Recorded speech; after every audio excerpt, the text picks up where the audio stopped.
विक्रम बेताल की कहानी। पति कौन है। सालों पहले यमुना किनारे धर्मसतल नाम का एक नगर हुआ करता था। वहाँ एक ब्राह्मण रहता था जिसका नाम गणपति था। उसकी एक सुंदर और गुणवान बेटी थी। जैसे ही उसकी शादी की उम्र हुई तो वो और उसका पूरा परिवार उसके लिए योग्य वर ढूंढने में लग गया। एक दिन ब्राह्मण किसी के घर पूजा करने के लिए गया और उसका बेटा भी पढ़ाई के लिए घर से बाहर चला गया। उस समय घर में ब्राह्मण की बेटी और उसकी पत्नी ही थी। उसी वक्त एक ब्राह्मण लड़का उनके घर आता है। ब्राह्मण की पत्नी उस लड़के का अच्छे से सत्कार करती है और खाना खिलाती है। लड़के का स्वभाव ब्राह्मण की पत्नी को पसंद आता है और वो उससे अपनी बेटी की शादी का वादा कर देती है।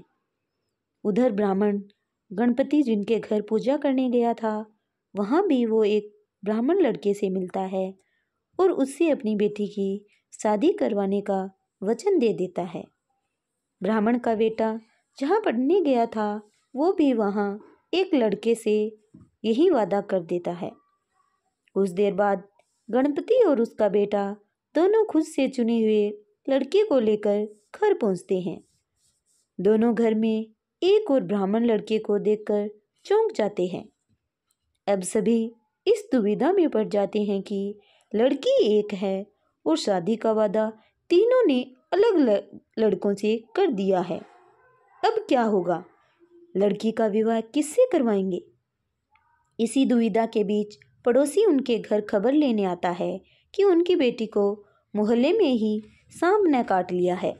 भागा भागा पूरा परिवार और तीनों ब्राह्मण लड़के लड़की के पास पहुंचते हैं, लेकिन तब तक लड़की की मौत हो जाती है। यह देखकर तीनों लड़के दुखी हो जाते हैं। कुछ देर बाद लड़की का परिवार और तीनों ब्राह्मण मिलकर उसका अंतिम संस्कार करते हैं। लड़की के क्रियाक्रम के बाद एक ब्राह्मण लड़का उसकी हड्डियां अपने साथ लेकर जंगल चला जाता है। दूसरा उसकी राख को इकट्ठा करके पोटली में बांधकर उसी शमशान घाट में झोंपड़ी बनाकर रहने लगता है। तीसरा शमशान घाट से निकलकर लड़की के गम में देश देश योगी बनकर घूमने लगता है। ऐसा होते होते कई साल गुजर गए। एक दिन अचानक योगी बनकर घूम रहा ब्राह्मण किसी तांत्रिक के घर पहुंच गया। ब्राह्मण को घर में देखकर तांत्रिक खुश हुआ और उसका सत्कार किया। तांत्रिक ने योगी से कुछ दिन अपने घर में ही रहने के लिए कहा।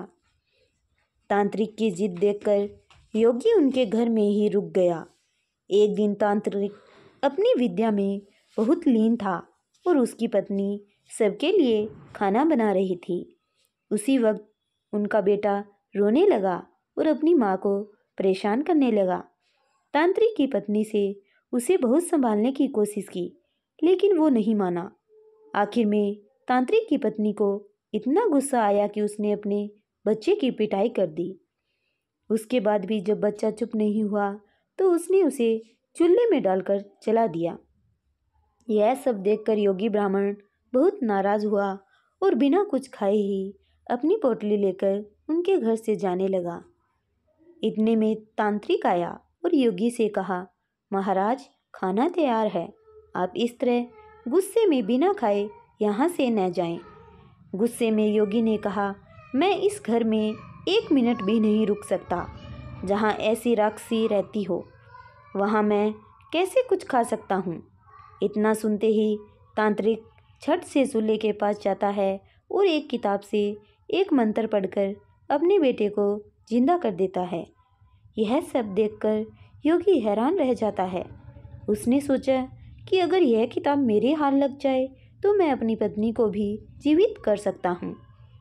योगी यह सोच ही रहा था कि उधर तांत्रिक बेटे को जीवित करने के बाद फिर से योगी से खाना खाने का आग्रह करता है।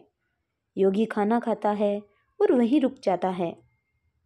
अब योगी के दिमाग में बस यही चल रहा था कि बस वो किसी तरह से उस किताब को हासिल कर ले।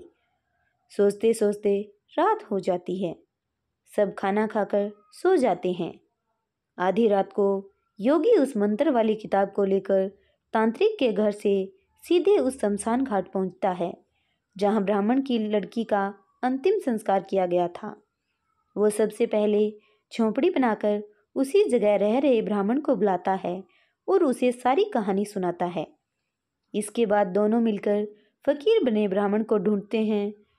फकीर ब्राह्मण के मिलते ही योगी ब्राह्मण दोनों से कहता है कि लड़की की हड्डी और राख कर लेकर आओ, मैं उसे जिंदा करूंगा। दोनों ऐसा ही करते हैं। राख और हड्डी इकट्ठा करने के बाद लड़की को जलाई हुई जगह में योगी ब्राह्मण मंत्र पढ़ता और लड़की जिंदा हो जाती है। यह देख तीनों ब्राह्मण खुश हो जाते हैं।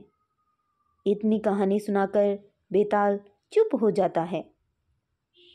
कुछ देर बाद वह राजा विक्रम से पूछता है, बताओ वह लड़की किसकी पत्नी हुई?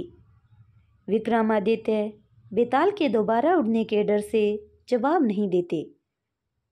गुस्से में बेताल कहता है, देखो अगर तुम जवाब पता होते हुए भी नहीं दोगे तो मैं तुम्हारी गर्दन में काट दूंगा, जल्दी से जवाब दो।